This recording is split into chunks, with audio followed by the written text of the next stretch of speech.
నల్గొండ జిల్లా ఆలేరు నియోజకవర్గంలో ఇందిరమ్మ ఇళ్ల నిర్మాణాలు శరవేగంగా జరుగుతున్నాయి. మొదటి విడతలో మంజూరైన 3,500 ఇళ్లను లబ్ధిదారులు ఉత్సాహంగా నిర్మించుకుంటున్నారని ప్రభుత్వ విప్ ఎమ్మెల్యే బీర్ల ఐలయ్య అన్నారు. గుండాల మండలంలో మార్నింగ్ వాక్ నిర్వహించి ఇళ్ల నిర్మాణ పనులను పరిశీలించారు. ఆర్థిక ఇబ్బందుల్లో ఉన్న కొందరికి సిమెంట్ బస్తాలు అందజేస్తామని హామీ ఇచ్చారు. సొంతిల్లు లేని కొంతమంది స్థానికులు ఇందిరమ్మ ఇళ్లు మంజూరు చేయాలని విజ్ఞప్తి చేయగా త్వరలోనే మరో 3,500 ఇళ్లు మంజూరు చేయిస్తానని చెప్పారు.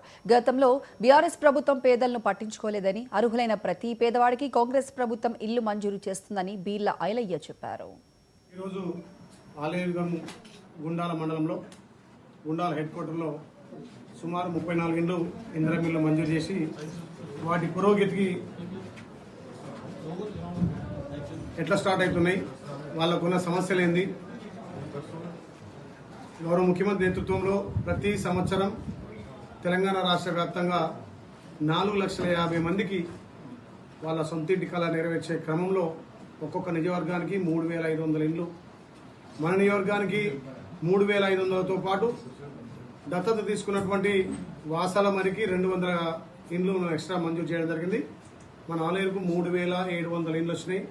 ఇప్పటికీ 3,000 పైచీలకు ముగ్గులు పోసి వివిధ స్టేజ్లు అంటే బీస్పీట్ కంప్లీట్ కొన్ని అయినాయి, కొన్ని స్లాబ్ కూడా అయినాయి. ఇప్పటికీ 9 గృహప్రవేశం కూడా చేయడం జరిగింది. ఏదైతే 3,700 ఇళ్ళు వచ్చినాయో వాటన్నిటినీ త్వరితగత పూర్తి చేయాలని చెప్పి గౌరవ కలెక్టర్ కానీ, గౌరవ జేసీలు, గౌరవ ఆర్డీఓ, ఎంఆర్ఓలు, ఎండిఓలు చాలా చక్కగా గ్రౌండ్లో పనిచేసి ఎక్కడైతే గ్రామాలలో ప్రాబ్లం ఉందో అక్కడ వాటిని పరిశీలించి, అదేవిధంగా నేను కూడా ప్రతి ఆదివారం ఒక